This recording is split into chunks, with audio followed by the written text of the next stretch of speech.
In today's news, Justin Trudeau and Volodymyr Zelensky gave a standing ovation to Nazi veteran. Donald Trump called Rishi Sunak smart. The British government pledges £160 million to help global decarbonisation despite backpedalling on net zero at home, and the Home Office calls for the aid of the military to help police London. Keep watching if you want to know the stories behind the headlines.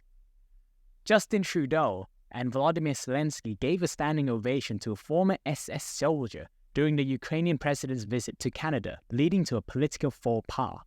The Canadian Parliament erupted in applause as the Speaker of the House, Anthony Rota, acknowledged the presence of Yaroslav Hunka, introducing him as a Ukrainian war hero. Unbeknownst to the two world leaders and the Canadian Parliament, Hunka was a veteran of the SS 14th Waffen Division who fought for the Nazis during World War II. This sparked outrage online from all sides, with conspiracy theorists using the incident as ammunition for its claims that the Ukraine had to be denazified. Speaker Rota, who invited the 98-year-old Nazi veteran, has taken full responsibility for the incident and apologized to the Jewish communities of Canada and abroad. Southwards, across the border, we have a story about a certain presidential candidate for 2024. Donald J. Trump congratulated Rishi Sunak on his net zero U-turn.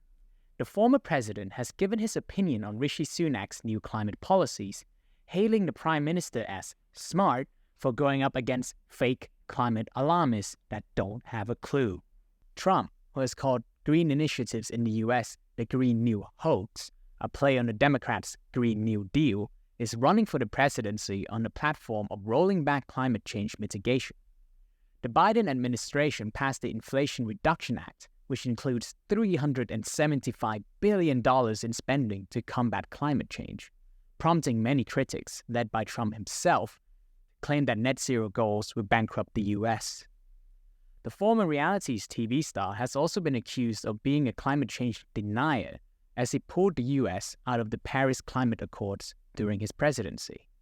Even though Rishi Sunak has backpedaled on climate change at home, he's committed to decarbonisation abroad, as Britain pledges £160 million to accelerate decarbonisation for developing countries in an effort to strengthen the United Kingdom's role in climate change mitigation on the international stage.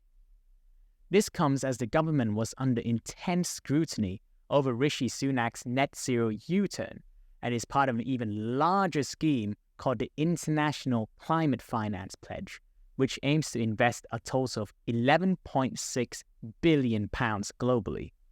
The funding will be focused on energy-intensive industries, with £100 million allocated to support emission reduction in the energy, industry and transport sectors, and a further £55 million to support clean energy adoption and industrial decarbonisation.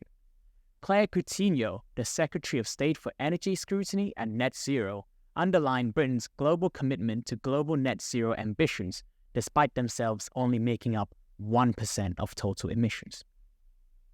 While the British government commits to global energy security, London faces a security crisis as the military personnel has been asked to step in to support London police, as more than 100 armed officers gave up their guns.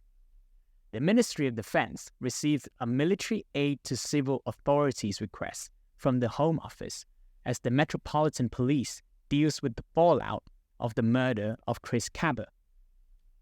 An unarmed 24-year-old, Chris Cabba was shot by a police officer as he was driving through Streatham Hill in southeast London.